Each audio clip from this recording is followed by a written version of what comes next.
கடந்த 25 வருஷத்துல ரிலீஸ் ஆன இந்திய படங்கள்லயே டாப் ஒரு 10 படத்துக்குள்ள ஒரு படத்தை சொல்லுடா அப்படின்னு கேட்டா இந்த படம் தான் எனக்கு டப்புனு ஞாபகத்துக்கு வரும். படத்தோட பேரு ராசி. 2018 வந்த ஒரு படம். கிளைமேக்ஸ் வரைக்கும் கேளுங்க.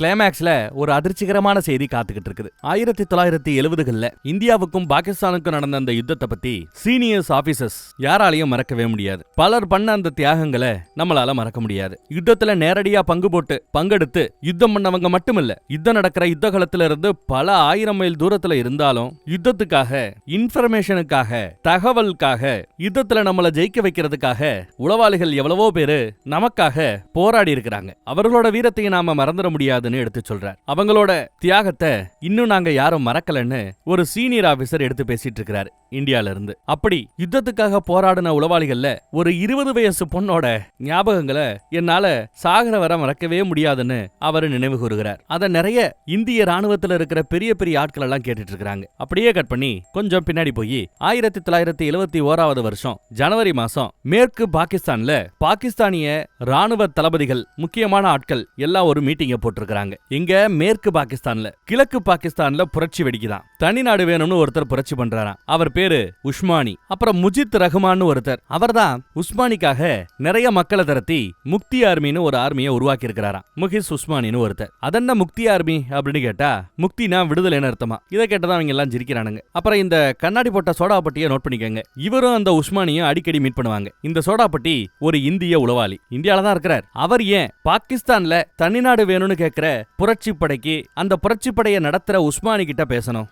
உஸ்மானிக்கு இந்திய உளவாளிக்கும் பேசுறதுக்கு என்ன இருக்கு? அப்போ புரட்சி படைக்கு இந்தியா உதவி பண்ணுதா? அதுவும் இந்த சோடாப்பட்டி ஒரு ஹையர் ரேங்கிங் ஆபீசரா இந்திய உளவுத்துறையில. இப்படி மீட்டிங் போட்டுட்டு இருக்காங்க. அடுத்து ஒருத்தர பாகிஸ்தானோட ராணுவ ஹெட் குவார்டர், ராணுவ தலைமையகத்துல வேற ஒரு வண்டி வரத நமக்கு காட்டுறாங்க. அங்கதான் இவ்வளவு நேரம் மீட்டிங்கும் போச்சு. ஒருத்தர் வந்து காத்திருக்கிறார், ஒரு முஸ்லீம். அடிக்கடி அவருக்கு இருமல் அதிகமாயிட்டே இருக்கும். சார் தண்ணி வேணும்னு கேட்டா கூட வேணாங்கிறாப்ல. சார் எப்ப வேணாலும் வெளியில வந்துடலாம்னு சொல்லி முடிக்கல, அதுக்குள்ள வெளியில வந்துட்டாப்ல. வா நண்பா அப்படின்னு ரொம்ப ஆர்வமா வந்து ஆற தெளிவிக்கிறார். இந்த குல்லா போட்டவர் நம்ம ஹீரோயினோட அப்பா. அவர்கிட்ட தான் இவரு, எனக்கா நீ ஒரு உதவி பண்ணணுமே, இந்திய நாட்டை சேர்ந்த நீ, காஷ்மீர்ல வாழ்ற நீ, எங்களுக்காக உளவு பார்த்து சில தகவல்களை சொல்ற, அதுக்கு நான் என்றென்றும் கடமைப்பட்டிருக்கிறேன். இப்போ பாகிஸ்தானை துண்டாடுறதுக்காக ஒரு புரட்சி படை இப்ப புதுசா கிழக்கு பக்கம் உருவாகி இருக்குது. அதோட தலைவர் உஸ்மானிய, கர்னல் உஸ்மானிய இந்திய உளவாளி ஒருத்தர் வந்து பார்த்துட்டு போயிருக்கிறார். நம்ம நாட்டு உள் விவகாரத்துல இந்தியா தலையிடுறது தெரிஞ்சா எங்களால பொறுத்துக்கிட்டு இருக்க முடியாது. சரி, அதெல்லாம் ஒரு பக்கம் கிடக்கட்டும். நம்ம பாகிஸ்தான் ராணுவத்துல இருந்த ஒருத்தர் இப்படி முக்தி பட அப்படின்னு புரட்சி படன்னு ஒண்ணு கிளம்பினதுனால ராணுவத்துல இருந்து அவர் வெளியேறி முக்தி படையில சேர்ந்து இன்னும் பயங்கரமா புரட்சி பண்ணிட்டு இருக்கிறாரா ஒருத்தர், ரசூல்னு ஒருத்தர். அவர் தான் நான் சொன்னவரு. பாகிஸ்தானிய கப்பற்படையில இருந்தவர். அந்த வேலையை ரிசைன் பண்ணிட்டு அந்த முக்தி ஆர்மிங்கிற ஆர்மியில போய் ஜாயின் பண்ணிட்டார். புரட்சிக்காரங்க அவங்க கூட சேர்ந்துட்டார். உங்ககிட்ட இருந்து தகவல் வந்தது சரியான தகவல். அவன் மேல நாங்க சந்தேகப்பட்டோம், நீங்களும் கன்ஃபார்ம் பண்ணீங்க. அவனை பிடிக்கிறதுக்குள்ள பாருங்க புரட்சி படையில போய் அவன் சேர்ந்துட்டான். அடுத்து ஏதாவது இன்னும் நல்ல தகவல் இருந்தா எனக்கு கொஞ்சம் தெரியப்படுத்துங்கன்னு பேசிட்டு இருக்கிறார். நம்ம ஹீரோயினோட அப்பாவோ, கண்டிப்பா சார், என்ன மாதிரி இன்ஃபர்மேஷன் சார் உங்களுக்கு வேணும்னு கேட்டா, இந்தியா ஒருவேளை இந்த புரட்சி படைக்கு உதவி பண்றதா இருந்தா அவர்களோட பிளான் என்னங்கறத நாங்க தெரிஞ்சுக்கணும், அதுக்கு உங்களோட உதவி தேவைன்னு கேக்குறாப்ல. சரி, நான் விசாரிச்சு சொல்றேன் அப்படின்னு கிளம்ப போற சமயம் ஒரு பெரிய குண்டத்துக்கு போறாரு நம்ம ஹீரோயினோட அப்பா. என்ன சொல்றாருன்னா, தனக்கு நுரையீரல்ல கட்டி இருக்கிறதாவும் இன்னும் சில மாதங்கள்ல இறந்து போயிடுவோன்னு சொல்றாரு. அவ்வளவுதான். அவருக்கு ரொம்ப வருத்தமா போச்சு. நான் ஒரு டாக்டரா இருந்தா உங்களுக்கு ஏதாவது ஒரு வழி சொல்ல முடியும், நான் ஒரு ராணுவ தளபதி, என்னால என்ன பண்ண முடியும்னு கேட்டா, உங்களால ஒண்ணு பண்ண முடியும், மறுக்காம நீங்க சம்மதிக்கணும்னு ஏதோ பேசுறார். என்ன ஏறுங்கிறத நமக்கு காட்டல.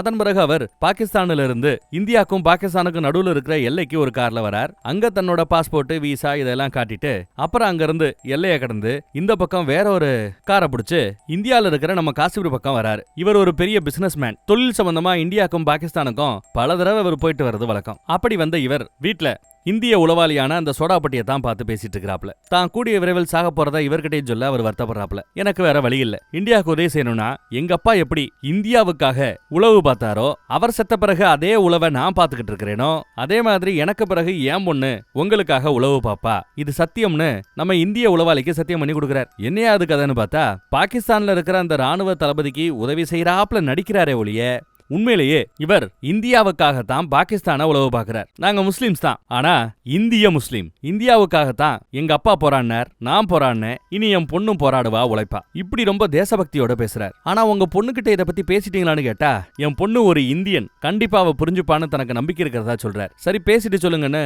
அவரும் கிளம்பிடுறாப்புல உளவாளி, சோடாப்பட்டி உளவாளி. அந்த பக்கம் அந்த 20 வயசு பொண்ணை காட்டுறாங்க. காலேஜ்ல இன்னும் படிச்சுக்கிட்டு தான் இருக்குது அந்த பொண்ணு. ஒரு அணில் வண்டியில மாட்ட போக அதை காப்பாத்துறதுக்காக இவர் நடுரோட்ல போய் விழுகிறா. அப்ப ஒரு பீங்கான் கால்ல குத்தி இருக்கும். சரி வா ஹாஸ்பிட்டலுக்கு போலாமேன்னு பார்த்தா அதெல்லாம் வேணாம், இங்கேயே ஏதாவது ஒரு டாக்டர் இருப்பாங்க, அங்க போய் பார்க்கலான்னு பக்கத்திலேயே ஒரு டாக்டரோட கிளினிக் இருக்கு, அங்க போறாங்க. அதே காலேஜ்லயே இருக்கு. அங்க ஏகப்பட்ட டெலிபோன் டைரக்டரி இருக்கும். யாராரு எங்க இருப்பா, அவங்களோட நம்பர் என்ன, ஏன்னா அந்த காலகட்டத்துல மோஸ்ட்லி பாத்தீங்கன்னா லேண்ட்லைன் நம்பர்ஸ். ஆனா நம்பரை டைரக்டரியில தேடுறதுக்குள்ள டப்புன்னு நம்ம ஹீரோயின் சொல்லிடுறாங்க. ஏன்னா இவங்க ஏதாவது ஒரு நம்பர்ஸையோ லெட்டர்ஸையோ பார்த்தா போதும் அப்படியே கற்பூரமா கேட்ச் பண்ணிப்பாங்க போல தெரியுது. அத பக்கத்துல இருக்கிற அந்த பொண்ணு பாராட்டுது. அதே சமயம் இவளுக்கு வேற ஒரு போன் கால் வருது நம்ம ஹீரோயினுக்கு. உடனே ஊருக்கு வர சொல்லி உத்தரவு. இவளும் சரி நீ கிளம்பி வருவா. அப்பா பார்த்தா அப்பா நல்லா இருக்கிறாரு, சந்தோஷம். அடுத்து அம்மா பார்த்தா அம்மா சோகமா இருக்கிறாங்க, வருத்தம். அப்பா வேற ஒரு மாதிரியா சோகமாவே உட்காந்துக்கிட்டு இருக்க. என்ன ஏதுன்னு விசாரிச்சா அப்பா இன்னும் சில மாதங்கள்ல இறந்துருவேன், நுரையீரல்ல தனக்கு கட்டி இருக்குன்னு சொல்ல இவ அழுக ஆரம்பிக்கிறா. ஆனா இது ஷாக்கான செய்தி இல்ல, இதை தாண்டி இன்னொரு ஷாக்கான செய்தி இருக்குது. நான் இந்தியாவுக்காக பாகிஸ்தான உளவு பார்த்துக்கிட்டு இருக்கிறேன், என்னோட அப்பாவும் அதை தான் பண்ணார், நீயும் அதை தான் பண்ணணும்னு அடுத்த குண்டத்துக்கு போறாரு. இதுக்கும் ஷாக்கு. அதுக்கடுத்த குண்டு எப்படி உளவு பார்க்க போறாரு அப்படின்னா, யார் இந்த பொண்ணு எப்படி உளவு பார்க்க போதுன்னா, பாகிஸ்தான்ல அந்த ராணுவ தளபதி இருக்கிறார்ல, அவரோட இளைய பையனை தான் பொண்ணுக்கு கட்டி வைக்க சொல்லி அவர் பேசி முடிச்சுட்டு வந்திருக்கிறார். இது அடுத்த ஷாக். ஒரே நேரத்துல இப்படி தலைமையில இடி விழுந்தாப்புல எவ்வளவு ஷாக்கு பாருங்க. ஆனா இதை எதுவுமே கேட்டும் கூட அவ ஒடிஞ்சு போகாம தெம்பா இருக்கிறா. எனக்கா இதை செய்வேன்னு கேட்க செய்வேன்னு இவ்வளவு சத்தியம் பண்ணிருப்பா. ஆனா ராத்திரி என்ன நினைச்சான்னு தெரியல, மனசு கேட்காம தான் பொண்ணை பார்த்து இல்ல நான் தான் முட்டா பையன், ஏதோ தெரியாதனமா உன்னை உள்ளெழுத்து விட பார்த்தேன், அதெல்லாம் ஒன்னும் அவசியம் இல்ல, நீ காலையில எப்பவும் போல காலேஜுக்கே போயிடு, இது கிடக்கட்டும் அப்படிங்கிறப்பல பேசுறாரு. ஆனா நம்ம ஹீரோயின் விடல. என்னப்பா அப்படி பேசி விட்டீங்க, ஏன்னா பொண்ணுங்கிறதுனால இதை பண்ண முடியாது நினைக்கிறீங்களா, உங்க பிள்ளைய மட்டும் இந்திய ராணுவத்துல சேர்த்து விட்டு இருக்கீங்க, என்னால முடிஞ்ச சேவை இந்தியாவுக்கு பண்ண முடியும்னா நான் தயாருங்கிறாப்ல பொண்ணு பேசுறா. அடுத்து ட்ரைனிங்காக இந்திய உளவுத்துறை கிட்ட பொண்ணை ஒப்படைக்கிறார். பொண்ணு வந்தாச்சு. ஓ வேலை ரொம்ப சிம்பிள், அங்க கிடைக்கிற இன்ஃபர்மேஷனை எனக்கு பாஸ் பண்ணணும், அவ்வளவுதான்னு நம்ம சோடா போட்டு எடுத்து சொல்லிட்டு இருக்கிறார். எப்பவுமே சுத்தி என்ன நடக்குதுங்கிறத ரொம்ப கண்கொத்தி பாம்பா நீ பார்க்கணும் கவனிக்கணும்னு எடுத்து சொல்ற. ஏதாவது ஒரு கட்டத்துல உன்னோட வேஷம் வெளிப்பட்டு விட்டதுன்னு தெரிஞ்சா யோசிக்காம அங்க இருந்து எஸ்கேப் ஆகணும். எங்களுக்கு யாருக்கிட்டையாவது சந்தேகம் கூட வர வாய்ப்பு இருக்குன்னு தோணுனாலே எங்களுக்கு இன்ஃபார்ம் பண்ணிடு, நாங்க அங்க இருந்து உன்னை வெளியிட்டு எடுக்கிறதுக்கு முயற்சி பண்ணுவோம்லாம் இவர் எடுத்து சொல்றார். எப்படி தூரமா இருக்கிறக்கல வேவு பாக்குறது உளவு பாக்குறதுன்னு சொல்லி கொடுக்கிறார். ஏதோ எக்ஸ்பிளைன் பண்ணிட்டு இருக்கும்போது அவ கவனிக்காம இருக்க தலையிலேயே ஒரு போட்டு போடுவார். கவனி முன்ன மட்டும் இல்ல பின்னாடியும் கண்ணு இருக்கணும் அப்படிங்கிறாப்ல, காது எப்பவுமே ஷார்ப்பா இருக்கணுங்கிறாப்ல. அப்புறம் கிடைக்கிற இன்ஃபர்மேஷனை போன்லயோ எஸ்எம்எஸ்லயோ வாட்ஸ்அப்லயோ கால்லயோ எல்லாம் அனுப்ப முடியாது. இதோ மாஸ்கோடுன்னு சொல்லுவாங்க, அந்த மாதிரி டப்பு டப்பு டப்புன்னு ஏதோ தட்டியே இன்ஃபர்மேஷனை பாஸ் பண்ண முடியும். டெலிகிராம் அனுப்புறாப்ல வித்தியாசமா அதுல அனுப்புவாங்க.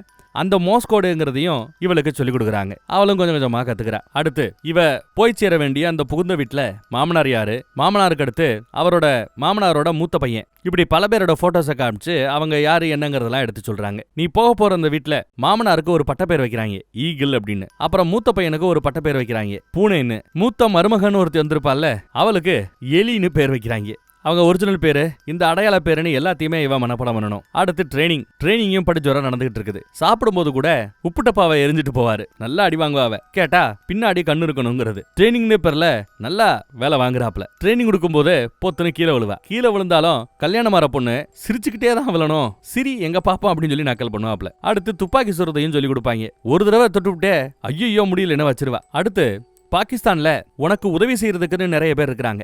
அவங்களோட போட்டோஸ், அவங்க பேர் என்ன, அவங்கள எப்படி கான்டாக்ட் பண்ணணும், என்ன கோடு வேர்டு சொல்லணும் உட்பட எல்லாத்தையுமே எக்ஸ்பிளைன் பண்றாரு. அப்புறம் எப்படி உளவு பார்க்கறது, ஒட்டு கேட்கும் கருவியை எப்படி எல்லாம் செட் பண்ணலாம், நாம நினைச்சு கூட பார்க்க மாட்டோம். மீட்டிங் டேபிள்ல கீழ இருந்து ஓட்ட போட்டு அந்த ஓட்டக்குள்ள சொருகி வைக்கலாங்கிறது, புக்குக்குள்ள சொருகி வைக்கலாங்கிறதுங்கிற பல விஷயங்களை சொல்லி கொடுக்குறாரு அவர்.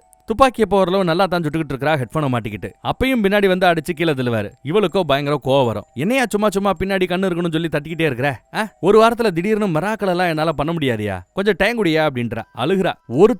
ஏதாவது ஒரு தப்பு பண்ணாலே உன் உசுறு போயிடும், அது எப்பவுமே ஞாபகம் இருக்கட்டும்னு சொல்லிட்டு போவார். அப்புறம் துப்பாக்கி எடுத்து கண்ணா அப்படின்னு சுடுவா. அப்புறம் பேசாம அப்பா கிட்ட போன் பண்ணி அழுதுறலாம், இதெல்லாம் வேண்டான்னு கூட தோணும். போன் பண்ணுவா, ஆனா பேசாம கட் பண்ணிடுவா. அப்புறம் நிறைய கோடு வேர்டு, நிறைய முக்கியமான போன் நம்பர்ஸ், ஏதாவது ஆபத்துனா கால் பண்றதுக்கு, அந்த மாதிரி நம்பர்ஸ் இது எல்லாமே கொடுத்துட்டு இன்னைக்கு 24 மணி நேரம் டைம், அதுக்குள்ள இதெல்லாம் மனப்பாடம் பண்ணி சொல்லணும்னு சொல்ல பேப்பரை வாங்கின 2 நிமிஷத்துலயே எல்லாம் மனப்பாடம் ஆயிடுச்சுன்னு திரும்ப கொடுப்பா. அப்படியா நம்ப மாட்டேன்னு சொல்லி அவர் கேள்வி போல இருக்கிற நம்பர் எல்லாம் டான்னு பதில் சொல்லுவா. அவருக்கே டவுட், ஏன்டா அந்த லிஸ்ட்டை ஏற்கனவே இந்த பொண்ணுட்ட கொடுத்தியான்னு பின்னாடி இருக்கவன்ட்ட கேட்க, ஐயோ இல்லங்க நானே இப்பதான் இந்த லிஸ்ட்டை எழுதுனேன்னு அவன் சொல்லுவான். கற்பூர புத்தியை பத்தி இப்பதான் அவருக்கு தெரிய வருது. அடுத்து சண்டை போடுறது கூட எப்படி எதிரிகளை லாக் பண்ணலான்னு பல வித்தைகளை சொல்லி கொடுக்குறாங்க. பல விதமா எல்லாத்தையும் இவ கத்துக்கிறா. எப்பவும் போல அன்னைக்கு ஒரு நாள் இவளை பின்னாடி அட்டாக் பண்ண வர இப்பதான் தேறிட்டால, அப்படியே நம்ம சோடா புட்டிய போட்டு தரையில புரட்டி எடுப்பா. அடிச்ச பிறகுதான் பின்னாடி வர்றது யாருன்னே அவளுக்கு தெரியும். எல்லா பேருக்கும் ஒரே அவமானமா போயிடும். ஆனா அவர் சிரிப்பாரு, சந்தோஷப்படுவார். தேறிட்டா அப்படின்னு. நல்லபடியா போய் நல்லபடியா முடிச்சுட்டு வான்னு சொல்லி அனுப்பிச்சு வைக்கிறார். அடுத்து பார்த்தா பாகிஸ்தான்ல இருந்து அந்த குடும்பம் வருது. மாப்பிள்ள வராரு. எதிர்பார்த்தபடியே நல்லபடியா கல்யாணம் பண்ணி சீரும் சிறப்புமா பொண்ணை அனுப்பிச்சு வைக்கிறாரு அப்பா. அழுகையோட பிரியா விட கொடுத்து அவங்களும் இந்த பக்கம் வராங்க. கார்ல இந்திய எல்லைக்கு வந்த பிறகு வண்டியை நிப்பாட்டிட்டு எல்லையில பாஸ்போர்ட், விசா இதெல்லாம் கொடுத்து செக் பண்ணி பார்த்த பிறகு மறுபடியும் எல்லையை கடந்த அந்த பக்கத்துல வேற ஒரு கார்ல ஏறி பாகிஸ்தானுக்கு போய் சேர்றாங்க. பாகிஸ்தான்ல புகுந்த வீட்டுக்கு இவ வந்து சேர்ந்துடுறா. கதவை திறக்கலான்னு பார்த்தா மாப்பிள்ளையோ இரு நான் திறந்து விடுறேன்னா அந்த பக்கம் வந்து திறந்து விடுறாரு. நல்ல பையனா தெரியுது. மூத்த மருமக, இந்த வீட்டு மூத்த மருமக தான் இவளை வரவேற்கிறது. நல்லபடியா வந்த பிறகு வீட்டுல இருக்கிற வேலைக்காரங்க எல்லாரையும் அறிமுகப்படுத்தி வைக்கிறாப்ல. மாமனாருக்கு ரொம்ப சந்தோஷம். டே மேல கூட்டு போட ரூமுக்குன்னு அனுப்பிச்சு வைக்க இவளும் மேல வருவா. ஆனா மாப்பிள்ளையோ அப்பா அம்மா திடீர்னு கல்யாணம்ட்டாங்க, நாமளும் கல்யாணம் பண்ணிக்கிட்டோம். ஆனா ஒன்னும் அவசரம் இல்ல, மெதுவா எல்லாத்தையும் பாத்துக்கலாம், ஒருத்தர் முதல் நம்ம புரிஞ்சு போன்னு சொல்லி அங்கேயே சோஃபா ஒண்ணு கிடக்கும். அதுல அவர் படுத்துப்பாரு, இந்த பக்கம் இவ படுத்துப்பா. காலையில எந்திரிச்சதும் சமையல் கட்டு பக்கம் வந்து நான் சமைக்கிறேன்னு சப்பாத்தி போட்டுக்கிட்டு இருப்பா. ஆனா அங்க சமயக்காரர் ஒருத்தர் பல வருஷமா இங்க சமையல் வேலை பார்த்துட்டு இருக்கிறார் போல. அவரு உங்களுக்கு ஏன் ஜரம் வாப்ல கொஞ்சம் எரிஞ்சுதான் விழுகிறார். இல்ல எல்லாருக்கும் சப்பாத்தி பண்ணேன்னு சொன்னதும் காலையில எல்லாரும் டோஸ்ட் தான் சாப்பிடுவாங்க, இங்க எல்லாம் யாரும் சப்பாத்தி சாப்பிட மாட்டாங்கிறார். சரி மதியத்துக்கு இந்த சப்பாத்தியை வச்சுக்கலாம்னு சொன்னா மதியத்துக்கு என்ன சமைக்கணுங்கிறதா மூத்த மருமக சொல்லுவாங்க.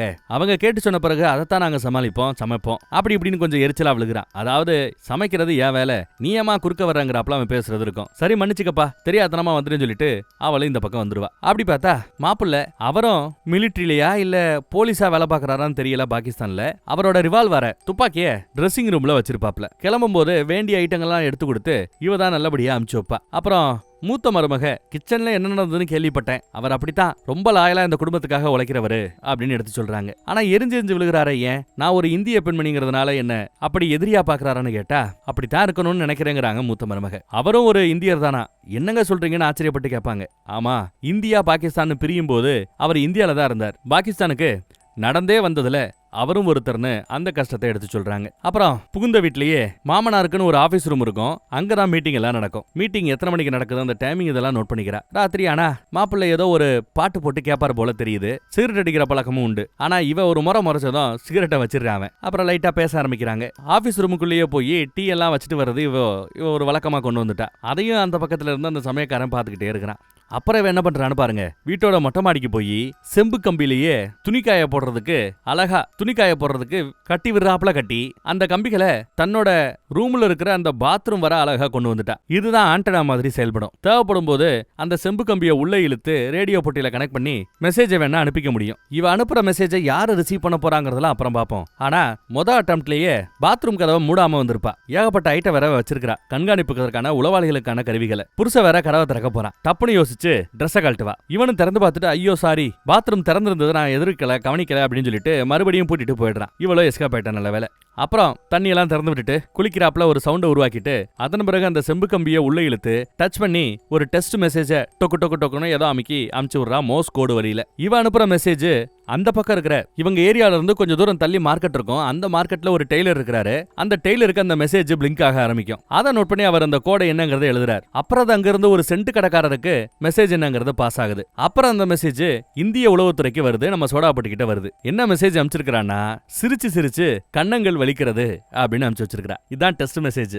சாதிச்சுட்டாயா அப்படின்னு சந்தோஷப்படுறாப்ல. சோ இப்படித்தான் எந்த தகவலா இருந்தாலும் இங்க வந்து சேரும் போல தெரியுது. அன்னைக்குன்னு பார்த்து மாமனார் ரொம்ப சிடுசிடுன்னு இருக்கிறாரு. எரிஞ்சு விழுகிறாரு. மூத்த பையன் என்னன்னு விசாரிச்சா அடுத்த ஒரு ப்ரொமோஷன் கிடைக்க வேண்டியது இவருக்கு கிடைக்க வேண்டியது வேற ஒரு ஜெனரலுக்கு போறாப்ல இருக்குதான். அதனால கொஞ்சம் சிடுசிடுன்னு இருக்கிறாப்ல. இந்த மேட்டரை தெரிஞ்சுக்கிட்ட நம்ம ஹீரோயினும் மார்க்கெட் பக்கம் போகும்போது டாக்ஸில இறங்கி கொஞ்சம் தூரம் நடந்து போனவ பர்தா போட்டுட்டு ஒரு ரிக்ஷா கடைக்காரர்கிட்ட போறார். ஏற்கனவே எல்லா டீடைலையும் சொல்லிருப்பாங்க. ரிக்ஷா கடைக்காரன் பேர் என்ன, அவங்கிட்ட போய் என்ன பேசணும்னு. சூரியகாந்தி பூ வேணும், பூக்கடைக்கு கூட்டிட்டு போங்க அப்படிங்கறதான் கோடு வேர்டு. அதை சொன்னதும் அவன் ஜம்முன்னு உட்கார வச்சு கூட்டி கொண்டு போய் ஒரு பூக்கடையில இறக்கி விடுறான். அந்த பூக்கடையில பின்னாடியே போன் பேசுற வசதி இருக்கும். பாகிஸ்தான்ல அதே ஏரியால இருக்கிற இந்திய தூதரகத்தோட தூதரக அதிகாரி இருப்பார்ல, அவருக்கு கால் போகுது. அவருக்கு போன் பண்ணி இந்த மாதிரி என் மாமனாருக்கு கிடைக்க வேண்டிய ப்ரொமோஷன் வேற யாருக்கோ போறாப்ல தெரியுது, என் மாமனாருக்கே ப்ரொமோஷன் கிடைக்கணும், அதுக்கு ஒரு வழி பண்ணணும், என்ன பண்ணுங்க, ஏதாவது என் மாமனாருக்கு தெரிய வேண்டிய ஒரு விஷயத்தை நீங்க அனுப்பிச்சு விடுங்க, கொஞ்சம் லேட்டாவே அனுப்பிச்சு விடுங்க, இவருக்கு ப்ரொமோஷன் கிடைச்சாதான் என்னால உளவு பார்க்க வசதியா இருக்கும்னு சொல்றா. என்னமா சொல்ல வர, ஒன்னும் புரியலையேன்னு கேட்டா,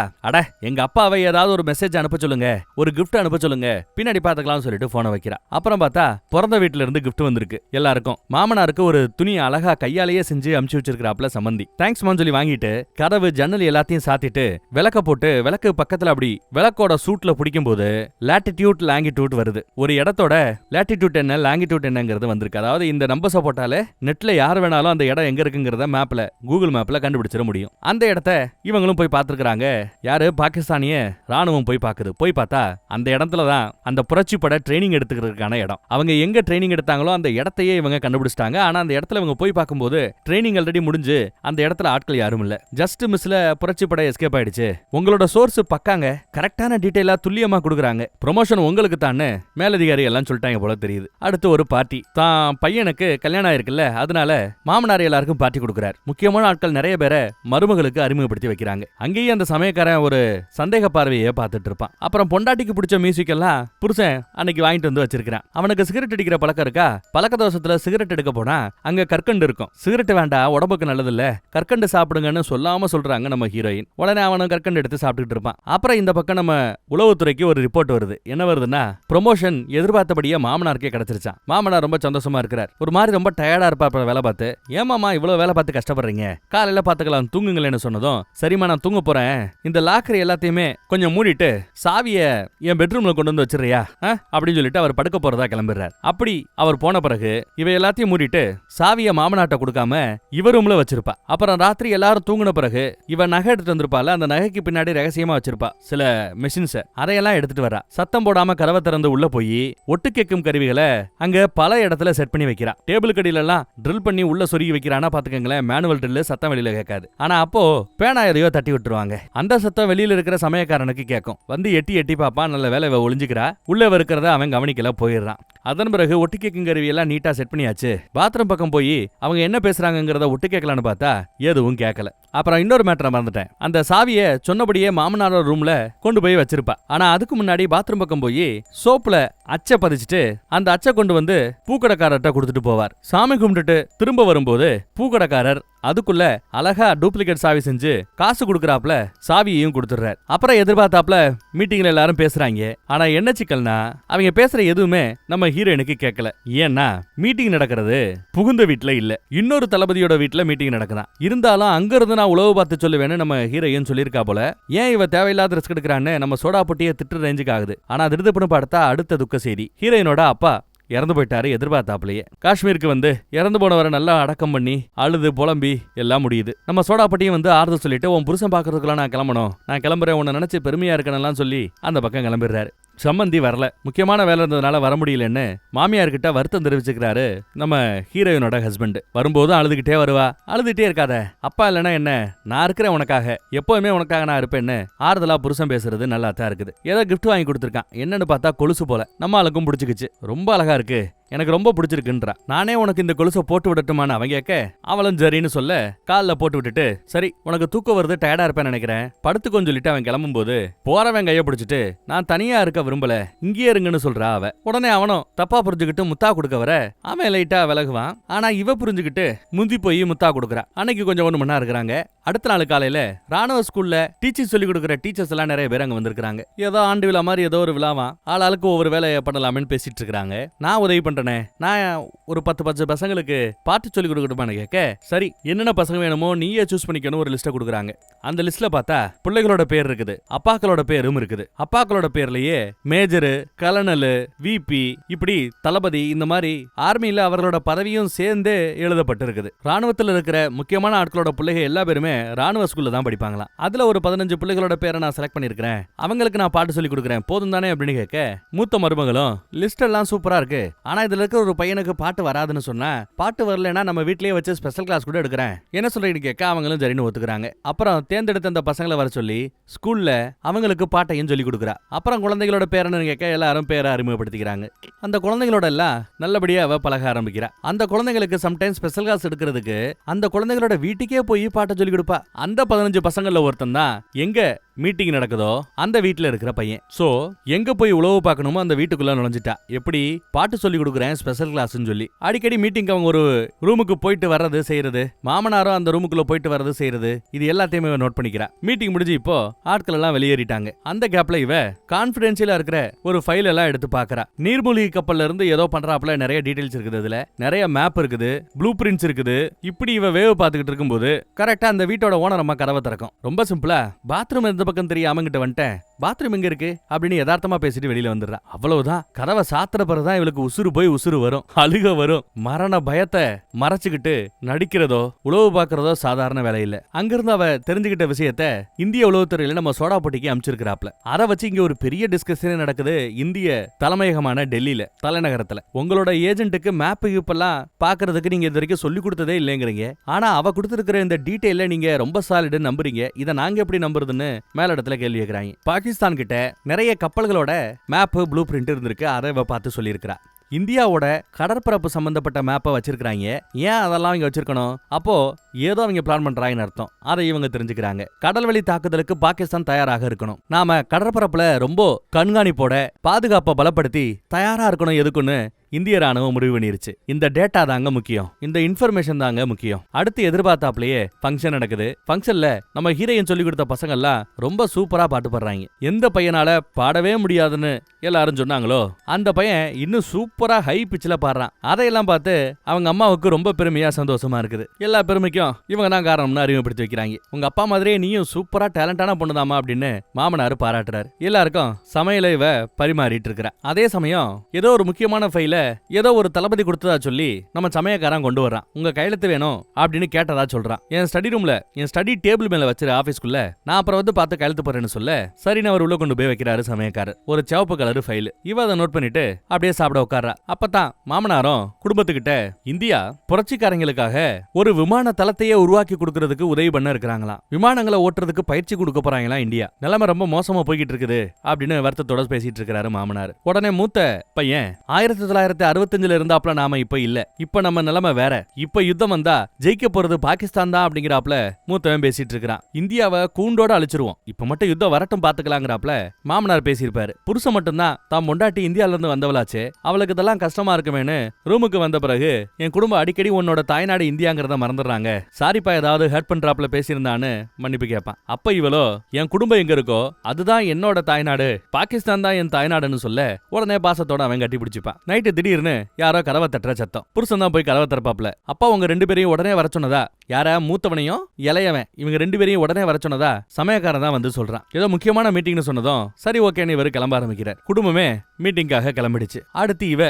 டூப்ளிகேட் சாவி போட்டு ஆபீஸ் ரூமை திறந்து எதுக்கு இவ்வளவு அவசரமா போறாங்க, என்ன மேட்டரா இருக்குன்னு செக் பண்ணி பாக்குறாங்க. ஒரு சிவப்பு கலர் ஃபைல் வந்துச்சுல, அந்த ஃபைலை இப்போ கையில எடுத்துக்கிறா. ஆபீஸ் ரூமை சாத்திட்டு ஃபைலை எடுத்துட்டு தன்னோட பாத்ரூம் பக்கம் போய் அதுல என்ன எழுதிருக்குன்னு படிச்சு பாக்குறா. அதுல தெரிஞ்சுக்கிட்ட மேட்டரை பாத்ரூம்ல இருந்து மோஸ்கோடு மூலமா அந்த டீடைல்ஸ் எல்லாத்தையுமே எடுத்து அனுப்பிச்சிட்டு இருக்கா. ஆனா விதி போன குரூப் திரும்ப வருது. ஏதோ ஒரு ஃபைலை வச்சுட்டு போயிட்டாங்களா, எடுத்து கொடுங்கன்னு சமயக்காரர்கிட்ட கேட்க சமயக்காரர் இதை எடுத்துட்டு வரேன்னு போறாப்ல. அவர்கிட்ட தான் வீட்டு சாவி எல்லாம் இருக்கும். ஆபீஸ் ரூம் கதவை திறந்து உள்ள தேடி பாக்குறார். அந்த சிவப்பு கலர் ஃபைல் இல்ல, என்ன காணாமேன்னு தேடிட்டு இருக்க அதுக்குள்ள நம்ம ஹீரோயின் நல்லபடியா அமுச்சு முடிச்சுட்டு ஃபைலை ரகசியமா ட்ரெஸ்ஸுக்குள்ள வச்சு இந்த பக்கம் எடுத்துட்டு வரா. ஃபைல் ஆபீஸ் ரூம்ல இல்ல, வேற இடத்துல இருக்குதான்னு செக் பண்ணிட்டு வரேன்னு வேற ரூமை செக் பண்ண போக இவ அந்த கேப்ல ஆபீஸ் ரூமுக்குள்ள போய் வைக்கலாமேன்னு போய் பார்த்தா ஆபீஸ் ரூம் லாக் ஆகிருக்குது. மாமனார் அந்த பக்கம் இன்னும் என்ன லேட் ஆகிட்டு இருக்குன்னு வராரு. டப்புன்னு அந்த ஃபைல் எடுத்து அங்கேயே இருந்த ஒரு டேபிள்ல வச்சுட்டு மாமா இந்த ஃபைலான பாருங்கன்னு சொன்னதும் ஆமாடா கண்ணுக்குட்டி இதே ஃபைல் தான் தேங்க்யூன்னு சொல்லி ஃபைல் எடுத்துட்டு போயிட்டார். இவளுக்கு அப்பாடான்னு உயிர் போய் உயிர் வரும். ஆனா அவசரத்துல பாத்ரூம்ல இவ மெசேஜ் அனுப்புறதுக்கான எல்லா டிவைஸையும் அப்படியே போட்டு வந்திருப்பா. அதை இவ ஃபைலை தேட போனவன் பாத்துறான். உன் மேல எனக்கு எப்பயோ சந்தேகம் இருந்துச்சு, அது கன்ஃபார்ம் ஆயிடுச்சுன்னு சொல்லிடுறான். மாட்டிக்கிட்டா. அவ என்ன பண்ண போறான்னு தெரியல. அவ எதையோ உருகிட்டு ஓடுறான். பின்னாடியே ஃபாலோ பண்ணிட்டு இவளும் ஓடுறா. போகும்போதே மூஞ்சியை மறைச்சுக்கிட்டு தான் ஓடுறா. ரெண்டு பக்கம் ரோடு பிரியுது. அங்கிட்டு தான் ஓடுறாங்கிறது தெரிஞ்சிருச்சு. இவதான் ஏற்கனவே ட்ரைனிங் எடுத்திருந்தால, அதனால படுவேகமா விரட்டிக்கிட்டு இருக்கா. இவ அமிச்ச டீடைல வச்சு டீகோடு பண்ணி என்ன மெசேஜ்னு இந்த பக்கம் இந்திய உளவுத்துறை பார்த்துட்டு இருக்குது. இதை டீகோடு பண்றதுக்கான கோடு அது ஏற்கனவே இவர்கிட்ட இருக்கும். அதை வச்சு வந்திருக்கிற மெசேஜ் என்னங்கறத இப்ப டீகோடு பண்ணிட்டு இருக்காங்க. அந்த பக்கம் சமயக்காரனா ஓடுறான். இவ பின்னாடியே விரட்டிக்கிட்டு பக்கத்துல நெருங்கி வந்துட்டா. அங்க அனாமத்தா ஒரு வண்டி நிக்கும். ஆனா சாவி இல்ல. பார்த்தா மேலேயே கண்ணாடிக்கு பின்னாடி சாவி இருக்கும். அந்த சாவி எடுத்து வண்டியை திறக்கிறா. வண்டியை ஸ்டார்ட் பண்ணியாச்சு. இந்த பக்கம் ஓடி ஓடி சமயக்காரர் களைச்சு போய் கிடப்பார். வேற வழி இல்ல. தான் அடையாளம் போயிடுச்சுன்னா தன்னை கொன்னுடுவாங்க. அதனால வண்டி எடுத்து படு வேகமா போய் அவர் மேல ஏத்திடுறா. ஏத்திட்டு ரிவர்ஸ் வந்தவ மறுபடியும் ஏத்தி கன்ஃபார்மா கொலை பண்ணிக்கிறா. அடிச்சு ஏத்திட்டு வண்டி எடுத்துட்டு போயிடுறா. அப்புறம் ஒண்ணுமே நடக்காதபடி வீட்டுக்கு வந்துடுறா. ஆனா இறந்து போன அந்த டிரைவர் அவர் கையில ஏதோ ஒரு சின்ன கைப்பிடி மாதிரி ஒண்ணு வச்சிருந்தாருல, அதை வச்சுதான் டொக்கு டொக்கு டொக்கு டொக்குன்னு தட்டி மெசேஜ் அனுப்ப முடியும்னு நினைக்கிறேன். அப்புறம் ஒரு கால ஆபத்துனா ஏதோ ஒரு நம்பருக்கு 2 ரிங்கு மட்டும் கொடுத்து அப்படியே நம்பரை கட் பண்ணணும் அப்படின்னு சொல்லிருப்பாங்க உளவுத்துறை. அதை கரெக்டா பண்ற. அப்புறம் மறுபடியும் கால் பண்ணும்போது இவதான் கால் பண்றாங்கறத அந்த பக்கத்துல இருக்கவங்க தெரிஞ்சுப்பாங்க. ரூஃப்ல லீக் இருந்தது, அந்த லீக்கை தான் சரி பண்ணிட்டதா சொல்ற. அவரும் புரிஞ்சுக்கிறார். அப்புறம் பாத்ரூம் பக்கம் வந்து செட் பண்ணி வச்சிருந்த அந்த வயர் ஏறி எல்லாத்தையும் உருகி அந்த ஐட்டத்தெல்லாம் ஒரு கவர்ல போட்டு பாத்ரூம்ல ஃபிளஷ் பண்ற அந்த டேங்குக்குள்ள ஒளிய வச்சிடறா. அப்புறம் போய் ஒரு தலைக்குளியல். பயங்கர அழுக. ஏன்னா இவ பண்ண முதல் கொலை இது. ஒரு உசுறு எடுக்குதுன்னா அவ்வளவு சாதாரண விஷயமா? அணிலோட உசுறு போக கூடாதுன்னு நடுரோட்ல போய் நின்னவ இவ. ஆனா இப்போ ஒரு ஆளோட உசுரையே எடுக்கணும்னா எவ்வளவு கஷ்டமா இருக்கும். கதறி கதறி அழுகுறாங்க பாவம். ஆனாலும் அந்த சமயக்காரர் சாகல, ஹாஸ்பிடல்ல கிடக்குறார். ஆனா அவரால சரியா பேச முடியல. இந்த பக்கம் அம்ச அந்த கோடி என்னங்கறத இவங்க டீகோட் பண்ணி பார்த்துட்டு இருக்காங்க. லாட்டிடியூட் லாங்கிடியூட் எல்லாம் அம்ச வச்சிருக்கா. மேபி பாகிஸ்தானோட நீர்மூழ்கி கப்பல்கள் இந்திய எல்லைக்குள்ள எங்க இருக்குது அப்படிங்கிறதுக்கான லொகேஷன்ஸ் டீடைல்ஸா இருக்கலாம். பாகிஸ்தான் இந்தியாவின் மீது கடல் வழி தாக்குதல் நடத்த முடிவு பண்ணிட்டாங்கிறது தான் அவ அம்ச செய்தி. ஆக்சுவலா பாகிஸ்தானோட மிகப்பெரிய நோக்கம் என்னன்னா, இந்தியா கிட்ட விக்ராந்த்னு ஒரு நீர்மூழ்கி கப்பல் இருந்தது, அதை அடிக்கிறதா அவங்களோட நோக்கம் போல. பெங்கால் பக்கத்துல நம்ம விக்ராந்த் வண்டி நிக்குது போல, அதைத்தான் அவங்க டார்கெட் பண்ண போறாங்கிறதா செய்தி கண்டுபிடிச்சிட்டாங்க. அவங்க மூத்தவர் சமயக்காரர் அடிபட்டு கிடக்கிறத தெரிஞ்சுக்கிட்டு அங்க வந்து பாக்குறார். அப்துல் என்னாச்சுரா அப்படின்னு வந்து விசாரிக்கிறாரு சமயக்காரரை. ஏதோ சொல்ல வந்த மனுஷன் சொல்ல முடியாம திணறார். அதே சமயம் இந்த பக்கம் ஏதோ கெட்ட கனவு கண்டாப்ல நம்ம ஹீரோயின் எந்திரிக்கிறா. நம்ம சமயக்காரருக்கு அடிபட்டுச்சுன்னு எல்லாரும் பேசிட்டு இருக்காங்க, அவர் நல்லா இருக்காங்களான்னு விசாரிக்கிறார். சமயக்காரர் நல்லா ஆயிடுவாரு, ஒன்னும் பிரச்சனை இல்ல, நீ பயப்படாதன்னு ஆறுதல் சொல்றாரு புருஷன். கப்பல் பட ஆட்கள் எல்லாம் கூட்டிட்டாங்க. ஆனா அவங்க உளவுத்துறை கொடுத்த இந்த ரிப்போர்ட்டை பெருசா அவங்க மதிக்கல, நம்ம சோடாப்பட்டி கொடுக்குற இந்த ரிப்போர்ட்டை. ஏன்னா மித்த உளவு அமைப்புகள்ல இருந்து இந்த மாதிரி எந்த ஒரு சீக்ரெட் இன்ஃபர்மேஷனும் எங்களுக்கு வரல. உங்களோட ஒத்த சோர்ஸை நம்பி எப்படி நாம களத்துல இறங்குறதுன்னு கப்பல் பட கொஞ்சம் தயங்குது. இந்த இன்ஃபர்மேஷனை எங்களுக்கு அனுப்புறதுக்காக என்னோட சோர்ஸ் உசுரையே பணைய வச்சிருக்காங்கறத உங்களுக்கு நான் தெரியப்படுத்துறேன். பாகிஸ்தானும் அந்த லெவலுக்கு இந்த மேட்டரை ரொம்ப ரகசியமா வச்சிருப்பாங்கிறது, ஏன்னா ரொம்ப முக்கியமான மேட்டர், எவ்வளவு ரகசியமா வச்சிருக்க முயற்சி பண்ணுவாங்க. அதை தாண்டி என் சோர்ஸ் இந்த இன்ஃபர்மேஷனை கண்டுபிடிச்சு கொடுத்துருக்கான்னா இது நீங்க நம்பணும்னு எடுத்து சொல்ல இவங்களும் நம்புறாங்க. இருந்தாலும் இன்னும் மித்த செய்திகள் வரட்டும், அதன் பிறகு ஏதாவது ஆக்ஷன் எடுக்கலாங்கிறாப்ல கப்பல் பட பேசிட்டு இருக்காங்க. அடுத்து பார்த்தா மூத்தவன் வீட்டுக்கு வர்றான். சமயக்காரர் இறந்துட்டார் போல தெரியுது. வண்டியை வச்சு அடிச்சது யாரு அப்படின்னு ஏதாவது விசாரணையில தெரிய வந்ததான்னு கேட்டா இப்ப வரைக்கும் ஒன்னும் தெரிய வரலன்னு மூத்தவர் சொல்றாரு. இப்ப வரைக்கும் விசாரணை தான் போய்கிட்டு இருக்குதான். ஆனா நம்ம சமயக்காரன் கையில இது இருந்ததா நசமா கொடுத்ததா எடுத்து சொல்லி கொண்டு வந்து கொடுக்குறாரு. ஒண்ணு சாகும்போது சமயக்காரனோட கையில இருந்தது இது. இதை வச்சுதான் ஏதாவது விசாரணை நாம மேற்கொண்டு நடத்த முடியுமான்னு பாக்கணும்னு இத போலீஸ் கிட்ட ஒப்படைக்க போறதா மூத்தவர் சொல்லிட்டு இருக்கிறார். சமயக்காரரோட பாடிய நல்லபடியா அடக்கம் பண்றாங்க. வீட்டுக்கு வந்த மூத்தவரோ வீட்டுல வேலை பார்க்கற எல்லா ஸ்டாஃபையும் கூப்பிடு, விசாரிக்கணும், நேத்து நைட்டு என்ன நடந்துங்கிறத நாம தெரிஞ்சுக்கிறோம்னு எல்லா ஸ்டாஃபையும் கூப்பிடுறாங்க. ஆனா விசாரிச்ச வரைக்கும் யாரும் சமயக்காரர் வீட்டை விட்டு வெளியில போனதை கவனிக்கல. மூத்தவர் இங்க ஏதோ தேடிட்டு இருக்காரு. அதை பார்த்து நம்ம ஹீரோயின் என்ன தேடிட்டு இருக்கீங்கன்னு கேட்டா எனக்கு அதாமா புரியல. சமயக்கார வீட்டை விட்டு வெளியில போறதுக்கே விருப்பப்பட மாட்டான், எப்பவுமே வீடுதான் அப்படின்னு இருப்பான். அந்த நேரத்துல அவன் ஏன் வெளியில ஓடணும்? அடிபட்டு ஹாஸ்பிட்டல்ல கிடந்தான், என் பேரை சொன்னதுனால ஏதோ நசமா என்ன கூப்பிட்டுச்சு, இல்லனா சமயக்காரருக்கு என்னாச்சுங்கிறதையே நாம தெரிஞ்சிருக்க முடியாது. ஏதோ என்கிட்ட சொல்ல வந்தான், அதுக்குள்ள அவன் இறந்துட்டான். சரி நான் விசாரிக்கிறேமா அப்படின்னு அவன் கையில இருந்த ஒரு சின்ன கைப்பிடி மாதிரி இருக்கும்ல, அதை கவர்ல போட்டு வச்சிருக்காரு, எடுத்துட்டு போறாரு. இந்த பக்கம் இவங்க கொடுத்த இன்ஃபர்மேஷனை கப்பல் பட பெருசா எடுத்துக்கல. ஏன்னா இன்னொரு சோர்ஸ்லயும் ஒரு இன்ஃபர்மேஷன் வந்தா அதை கன்ஃபார்ம் பண்ணிக்கலாமே நினைக்கிறாங்க. மேட்டரை ரொம்ப சீரியஸா எடுத்துட்டு போறது எப்படின்னு சோடாப்பட்டி திங்க் பண்ணிட்டு இருக்கிறார். சாப்பிடும்போது சமயக்காரனோட கேஸை பத்தி அப்டேட்டை கொடுத்துக்கிட்டே இருக்கிறாப்ல மூத்தவர். அவன் கையில இருந்தது என்னங்கறத தெரிஞ்சுக்கிறதுக்கு பாகிஸ்தானிய உளவுத்துறைக்கு அந்த பீஸை கொண்டு போய் கொடுக்கணும்னு போலீஸ் சொல்லி இருக்குதான். அப்புறம் அவனை ஏத்தன வண்டி ராணுவத்துக்கு சொந்தமான வண்டி. கொஞ்சம் தூரம் தள்ளி ஒரு ஓரமா அந்த வண்டி நின்னுட்டு இருந்தது. வண்டியில சாவி கூட போட்டது அப்படியே தான் இருந்திருக்கு. சாவில இருந்து ஃபிங்கர் பிரிண்ட் எடுக்க முடியுமான்னு செக் பண்ணிட்டு இருக்காங்க. அந்த கைப்பிடி மாதிரி இருக்கிறது என்ன ஏதுன்னு தெரிஞ்சாதான் அடுத்து நம்மளால யோசிக்க முடியும்னு மூத்தவர் சொல்லி இருப்பாப்ல. பாகிஸ்தானோட கவர்னர் புரட்சி படையால கொல்லப்பட்டாரா, அதுக்காக அவசரமா மாமனாரு கிளம்பிட்டு இருக்காரு. பசங்களையும் மீட்டிங் உடனே கூப்பிடுறாரு. ஆனா மூத்தவனும் நான் சமயக்காரன் கேஸ பத்தி விசாரிக்கணும்னு சொல்ல எது முக்கியம்னு சத்தம் போடுறாரு அப்பா. சமயக்காரனோட சாவை விடு, நாட்டை பத்தி கவலைப்படு அப்படிங்கிறாரு அப்பா. ஆனாலும் மூத்தவன் இல்ல, சமயக்காரன் சாவல ஏதோ ஒண்ணு விசாராப்ல ஃபீல் ஆகுது, நீங்க போங்க, நான் என்ன ஏதுன்னு விசாரிச்சுட்டு அப்புறம் பின்னாடி வரேன், ஹெட் குவார்டர்ஸ்ல சந்திக்கலாம் அப்படின்னு மூத்தவர் சொல்றாரு. இளையவரும் டியூட்டிக்கு கிளம்பிட்டாப்ல. அப்புறம் இவ துணிமணி வாங்கணும்னு கிளம்புறா. ஏழைகளுக்கெல்லாம் துணிமணியை கிஃப்டா கொடுக்கணுமா, அந்த மாதிரி ஒரு நாள் இருக்கா என்ன? ஏதோ காரணம் சொல்லி வந்துட்டா. பூக்கடைக்கு தான் வந்திருக்கா. ஆனா பூக்கடையில பின்னாடி இருக்கிற போனு டெட்டா கிடக்குதான். யார்ட்டையும் பேச முடியாதுங்கிறாப்ல அவரு. ஒரு பீடா கடையில போன் இருக்கும். அர்ஜென்ட்டா பேசணும்னு பேச போறா. ஆனா பீடா கடைக்காரரோ நம்பர் சொல்லுமா, ஒரு கால் பண்ற இடத்துல 2-3 கால் தெரியாதனமா பண்ணிடுறாங்கன்னு சொல்லி நம்பரை கேட்க இவளும் நம்பரை சொல்றா. அப்புறம் உசாரானவ, ஐயே நான் நம்பர் தப்பா சொல்லிட்டேன்னு நினைக்கிறேன், கரெக்டா நம்பர் இதுன்னு வேற ஒரு நம்பர் சொல்லுவா. ஆனா இவங்களோட ஐடியாவே என்ன, 2 ரிங்கு கொடுத்து கட் பண்ணணும். உடனே அந்த பக்கத்துல இருந்து கால் எந்த நம்பரா இருந்தாலும் வரும். பேசுறது இவதாங்கிறத அவங்க தெரிஞ்சுப்பாங்க. இதுதான் டீல். அப்படித்தான் இப்போ கால் வருது, வானிலை ரொம்ப சரியில்லை அப்படிங்கிறா. வானிலை சரியில்லை, வானிலைக்கு ஏத்தாப்புல நல்லா கதகரப்பா துணிமணியை அமுச்சு வச்சா நல்லா இருக்கும்னு சொல்றா. ஆனா அதுக்கு அந்த பக்கம் பேசுற தூதரக அதிகாரியோ, என்னால சவுத்து பக்கம் ரீச் பண்ண முடியல, உனக்கான பிரச்சனையை நீதான் சமாளிச்சாகணும்னு தூதரக அதிகாரி சொல்றாரு. ஆமா எத்தனை துணி தேவைப்படுதுன்னு கேட்டா, ஒரே ஒரு துணி தான், பூனைக்காக அப்படின்னு சொல்றா இவ. காலையில என்ன மோப்பம் முடிச்சிட்டதா எடுத்து சொல்றா. பூனை மோப்பம் முடிச்சிருச்சுன்னு லைட்டா கீரி கூட விட்டுறதா சொல்லிடா. உடனே அந்த பக்கத்துல தூதரக அதிகாரி,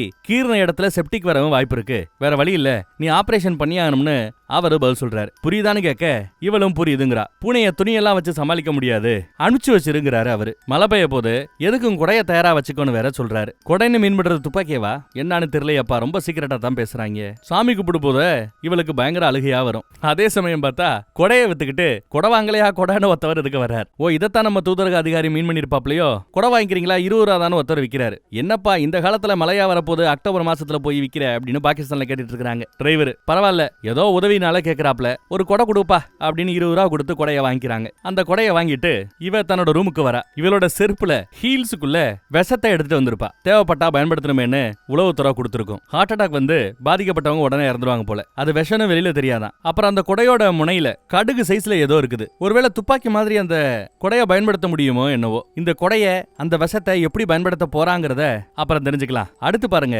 துணிக்காய போறாப்புல மேல வச்சிருந்த செம்பு கம்பிகள் எல்லாத்தையும் எடுத்து மொத்தமா சுருட்டி, அப்புறம் ஃபிளஷ் பண்ற ஐட்டத்தை வச்சிருப்பார்ல, ஃபிளஷ் பண்ற அந்த டேங்குக்குள்ள ஏதோ ஒளி வச்சிருப்பார்ல, அதையும் எடுத்து, அப்புறம் ஆபீஸ் ரூம்ல ஒட்டு கேட்கும் கருவி அங்கங்க செட் பண்ணிருப்பார்ல, அதையும் உருவி எல்லாத்தையுமே ஒரு கவர்ல போட்டு எடுத்துட்டு வரா. அப்புறம் அந்த மொத்த ஐட்டத்தையும் சமயக்காரரோட ரூம்ல பெட் மேல ஒரு நாற்காலியை போட்டு அதுக்கு மேல ஸ்லாப் மேல அந்த ஐட்டத்தெல்லாம் எடுத்து வச்சுட்டு கீழே இறங்கும் போது விழுந்துருவா. அப்புறம் ஒண்ணுமே நடக்காதபடி இந்த பக்கம் வந்துடுறா. ஆனா விழுந்த இடத்துல நல்லா வலிக்குது. அப்புறம் அந்த கொடையை எடுத்துட்டு பர்தா போட்டுட்டு வழக்கம் போல அந்த ரிக்ஷா கடைக்கு வந்து நிக்க, ரிக்ஷா வண்டி எடுத்துட்டு போறார். ஒரு ஃபாரன்சிக் லேப், அந்த லேப்ல போய் இறங்குறா. அங்க போய் இவன் என்ன பண்ண போறான்னு புரியல. பார்த்தா இதே இடத்துக்கு அந்த மூத்த புள்ள கார்ல வந்து இறங்குறார். ஏதோ விசாரணை பண்ணிட்டு தலைமையகத்துக்கு வரேன்னார்ல, விசாரணைக்காக தான் இந்த லெபார்டரி அதுவும் சுத்தி திரிறாரு போல. அவர் படிக்கட்டுல மேல ஏறி வர, அதே சமயம் இவ பர்தா போட்டுட்டு கீழே இறங்கி வருவா வேகமா. அப்படியே லைட்டா தவறி விழுகிறாப்புல ஒரு ஆக்ஷனை போடுவா. கொடையோட முனைய வச்சு மூத்தவரோட கால்ல லைட்டா குத்தி விட்டுருப்பா. ஏதோ லைட்டா ஊசி குத்துறாப்புல தான் அது ஃபீலா இருக்கும். ஆனா ஏத்துனது விஷம், ஹார்ட் அட்டாக் அது உண்டாக்கும். அப்புறம் ரிக்ஷால மறுபடியும் வந்து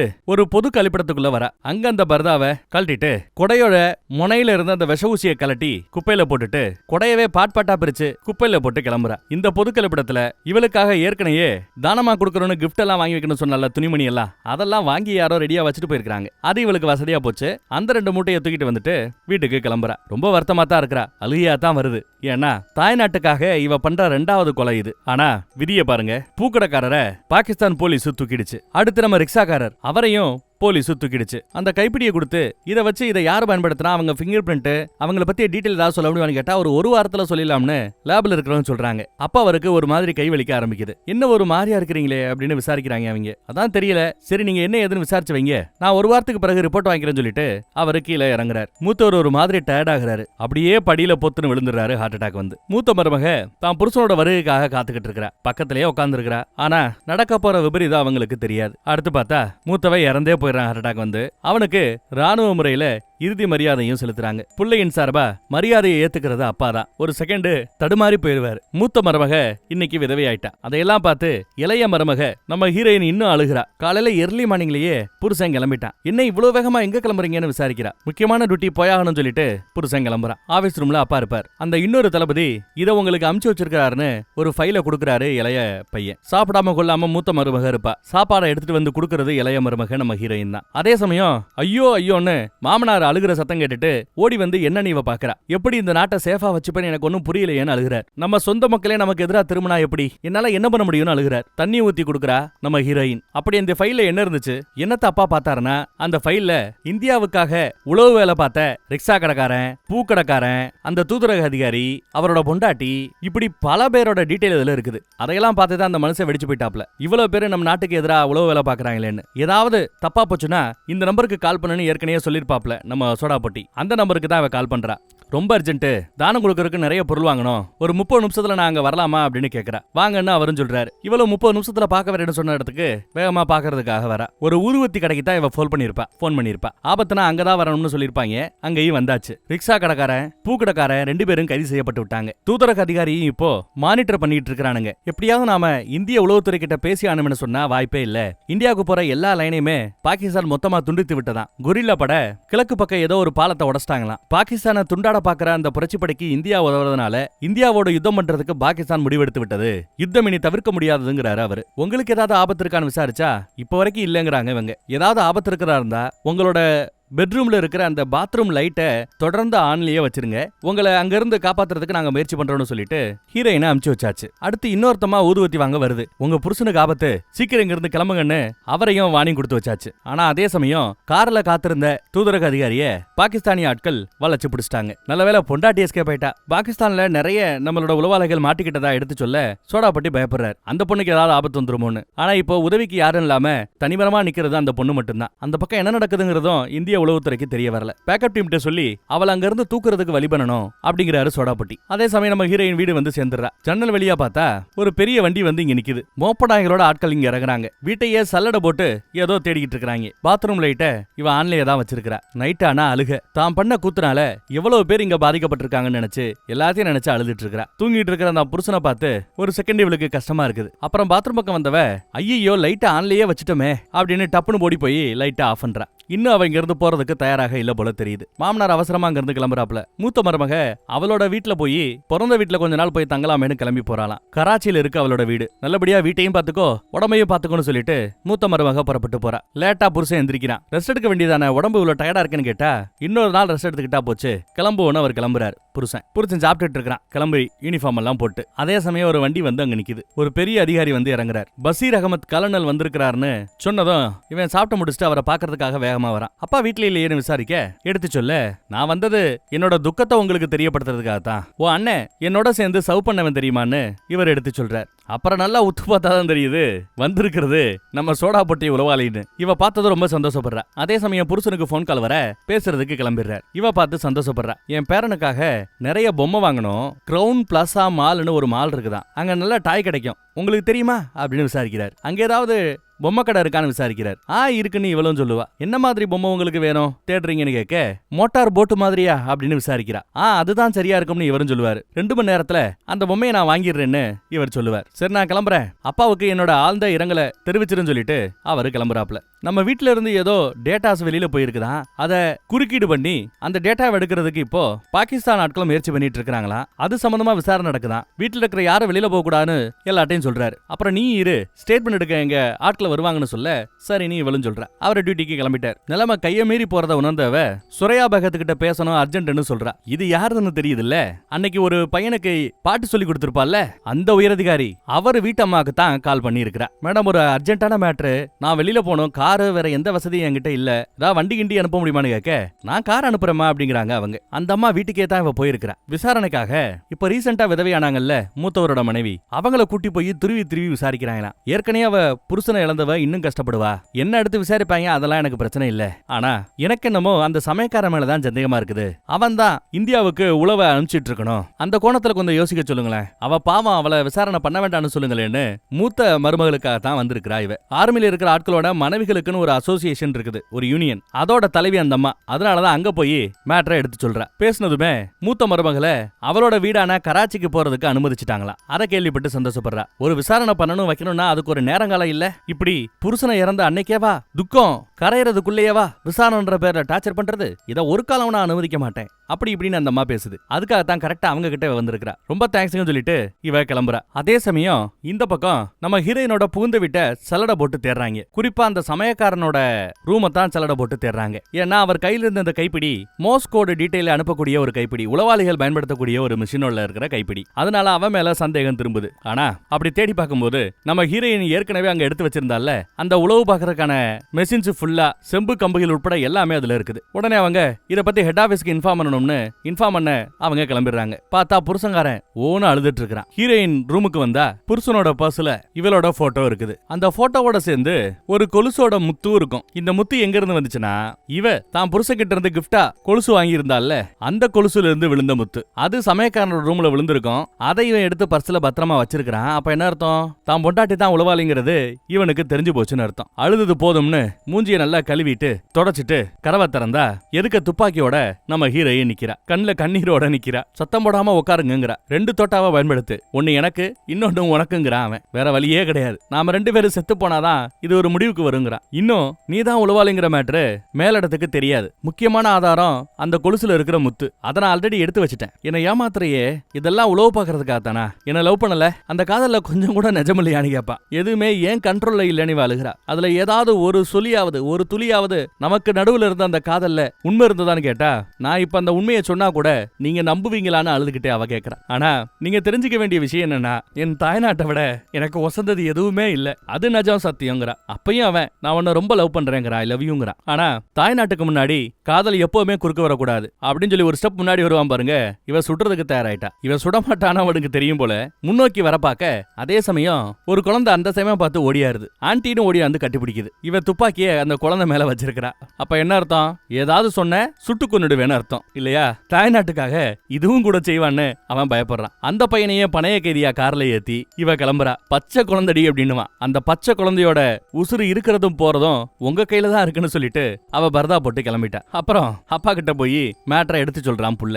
ஒரு பொம்பளை 20 வயசு கூட ஆயிடுச்சான்னு தெரியல, அவ இவ்வளவு பண்ணிட்டாளான்னு மாமனார் பயங்கரமா கோவப்படுறாரு. நாம அவ மேல வச்சிருந்த பாசத்தை நம்பிக்கையை எல்லாத்தையும் உடைச்சிட்டாலே அப்படின்னு கோவப்படுறாரு. அவங்க அப்ப என்னோட பெஸ்ட் ஃப்ரெண்டு, ஆனா அவன் ஒரு இந்தியன்கிறத கடைசியில நான் எப்படி மறந்தேன்னு யோசிக்கிறாப்ல. எல்லாம் ஏன் தப்பு தாண்டா தம்பி, என் முட்டாத்தனத்தினால நம் நாடே இப்ப ஆபத்துல இருக்குது, என் முட்டாத்தனத்தினால உன் வாழ்க்கையை நான் கெடுத்துட்டேன் அப்படின்னு சொல்லி அப்பா வருத்தப்படுறாரு. என்ன மன்னிச்சிருன்னு புள்ளைகிட்டயே மன்னிப்பு கேட்கிறாரு. நடந்தது நடந்து போச்சு. ஆனா இப்ப இருக்கிற சூழலை நாம ஒரு கண்ட்ரோலுக்கு கொண்டு வரணும், ஏஜென்சிக்கு இதை பத்தி நீங்க தெரியப்படுத்தணும் அப்படின்னு புள்ள சொன்னா அப்பா அப்படியே சோஃபால ஒடிஞ்சு போய் உட்கார்றாரு. போனை எடுக்கிறார். ஆனா என் வீட்டு மருமக உயரதிகாரியுடைய புள்ளைய பணைய கைதியா எடுத்துட்டு போயிருக்கிறா. இதை நான் ஏஜென்சி கிட்ட எப்படி சொல்றது? அறிவு இருக்கா உனக்குன்னு திட்டுறாரு. நம்ம குடும்ப பேரு மான மரியாதை என்ன ஆறுது? முடியாதுன்றாரு அப்பா.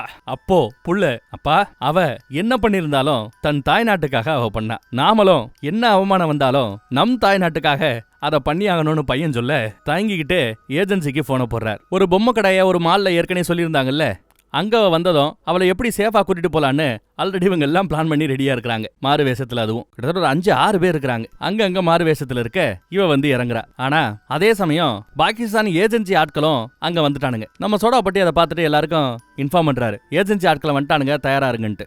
கரெக்டா அவளை தூக்க போற சமயம், இல்ல ஏஜென்ட்டுக்கு ரவுண்டு கட்டிட்டானுங்க, இப்ப அவளை தூக்குனா நம்ம மாட்டிப்போம், பிளான கைவிடுங்கன்ட்டாப்ல அவரு. அங்க புருஷங்காரனும் சுத்தி தான் தெரியுறான். பர்தால ஒரு பொண்ணு எதுக்க போய்கிட்டு இருக்கா. போச்சு, பிடிக்க போறாங்கன்னு எல்லாரும் பதறாங்க. பிளான் பி ஆக்டிவேட் பண்ணலாம்னு சொல்லிட எல்லாரும் துப்பாக்கி எடுத்து தயாரா இருக்காங்க. பிளான் பி என்ன தெரியுமா? அவளை சுட்டுக் கொள்றது. ஆடா பாவிகளா. ஆமா, அவ மாட்டிக்கிட்டா அவளுக்கு தெரிஞ்ச எல்லா விஷயமும் வெளியில போயிடும். வேற வழி இல்லைன்னா ஒண்ணு அவளை நல்லபடியா உயிரோட காப்பாத்தி கொண்டு போனோம், இல்லையா அவளை கொன்னுடணுமா. சுடுறதுக்கு தயாராறாங்க, பாம்பு போடுறது கூட தயாராறாங்க. அதே சமயம் கழுத்துல ஒரு ஊசி மாதிரி நம்ம பசங்க சுட்டுறாங்க, கழுத்துல சொருகுது. இன்னொருத்தவன் புகை குண்ட தூக்கி போடுறான், ஒரே புகை மண்டலமா ஆயிடுது. இல்ல அது ஒரு பாம்பு போல. இவ்வளவு தூரம் இவர் கஷ்டப்பட்டு இங்க வந்தது அவளை காப்பாத்துறதுக்கு. கடைசியில அவளையே கொல்ற நிலைமை வரும்னு இவர் நினைச்சு கூட பார்க்கல. பிளான் பி எக்ஸிக்யூட் பண்ணிட்டு இவங்க இங்க இருந்து கிளம்புறதுக்காக வேக வேகமா தயாராயிட்டு இருக்காங்க. யாரோ கதவை தட்டுற சத்தம் கேட்டுட்டு இவரும் தங்கி கதவை திறக்கிறார். பார்த்தா அங்க வந்து நிக்கிறது நம்ம ஹீரோயின். அப்போ வேற யாரோ ஒரு பொண்ணு அவங்க கொண்டு இருக்கானுங்க. அந்த முயற்சியில புருஷங்காரனும் குண்டடிப்பட்டு இருக்கான். இருக்கானா செத்துட்டானான்னு தெரியல. இப்பதான் என்ன இருக்குன்னு காட்டுறாங்க. குழந்தைய வண்டிலேயே இருக்க சொல்லிட்டு நான் இதை வந்துடுறேன்னு இவ இறங்கி இருக்கா. அந்த ஊதுவத்தி கடைக்கு தான் இவ போயிருக்கிறா. என்ன யாரோ ஃபாலோ பண்றாங்கன்னு எனக்கு தோணுது. நான் அந்த மாலுக்கு ஒரு பொம்மை கடைக்கு போயாகணும்னு சொல்ல உடனே ஊதுவத்தி கடைக்காரரு தன் மனைவிய அவங்களோட பர்தாவை போட்டு அந்த பக்கம் அனுப்பிட்டு வேற ஒரு பர்தாவை நம்ம ஹீரோயினுக்கு ஒப்படைச்சிருக்காங்க. அந்த பையனை பாய் சொல்லி அமிச்ச பிறகு மால் பக்கம் மாறுவேஷத்துல வந்த அந்த பொண்ணு வந்துட்டு இருக்குது. அதே சமயம் இந்த பக்கம் நம்ம ஹீரோயின் ஆட்டோல அங்க வந்து இறங்குவாங்க. பாகிஸ்தான் ஏஜென்சி ஆட்கள் வரத நம்ம ஹீரோயின் பாக்குறா. நம்ம இந்தியன் ஏஜென்சி ஆட்கள் இருக்கிறதையும் பாக்குறா. நடக்கிற கூத்தையும் பாக்குறா. பிளான் பிக்கு இவங்க மாறினதையும் பாக்குறா. பாம் போட்டதையும் பாக்குறா. மாறுவேஷத்துல வந்த அந்த பொண்ணு இறந்துட்டா, பிடிக்க வந்த புருஷனும் இறந்துட்டான். இதையெல்லாம் பார்த்துட்டு தான் அழுதுகிட்டு வந்து நிக்கிறா. ஆட்டோல வந்ததுனால இந்தியன் ஏஜென்சி அங்கிருந்து தப்பிச்சு போகும்போது அவங்க வண்டியை ஃபாலோ பண்ணி ஈஸியா வந்துட்டா. என் புருஷனை ஏன் கொன்னீங்க, அவரை கொல்ல வேண்டிய அவசியம் இல்லையேன்னு கேக்குறா. தன்னை கொல்ல பார்த்தது அவளுக்கு தப்பா தெரியல, ஏன் அவரை கொல்லணும் அப்படின்னு சொல்லி அழுகிறா. எனக்கு உதவி பண்ண போய் அந்த மாறுவேஷ பொண்ணு அவளையும் இறந்து போயிட்டாலேன்னு அழுதா.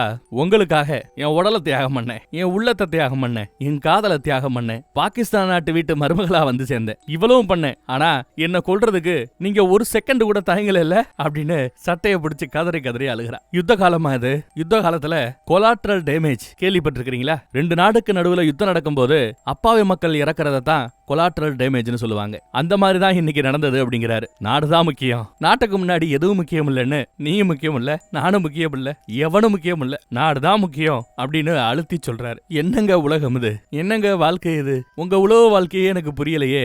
உங்க உழவுல ரிலேஷன்ஷிப்புக்கு, உறவுகளுக்கு மரியாதை இல்ல, உயிர்களுக்கு மரியாதை இல்ல, ஈவு இறக்கத்துக்கு மரியாதை இல்ல. உங்களை மாதிரி எந்த உணர்ச்சியும் இல்லாத ஒரு கல்லா மாறுறதுக்கு முன்னாடி நான் என் வீட்டுக்கு போகணும், நான் என் வீட்டுக்கு போகணும்னு அவ அழுக ஆரம்பிச்சிட்டா. கதறி கதறி அழுகிறா. அவளை சேஃபா நம் நாட்டு எல்லைக்குள்ள ஒரு வழியா கூட்டிட்டு வந்துட்டாங்க. வீட்டுக்கு போகணும்னு சொன்னால வீட்டுக்கு வந்துட்டா. வந்தவ பொத்துன்னு மயங்கி விழுகிறா. அவ்வளவு டயர்டு, அவ்வளவு மன அழுத்தம், அவ்வளவு ரத்த அழுத்தம். ஹாஸ்பிட்டல கொண்டு வந்து சேர்த்திருக்காங்க. நம்ம ஹீரோயினோட அம்மாவும் ஹாஸ்பிட்டலுக்கு வந்திருக்காங்க. புள்ளைய பாக்குறதுக்காக உள்ள போறாங்க.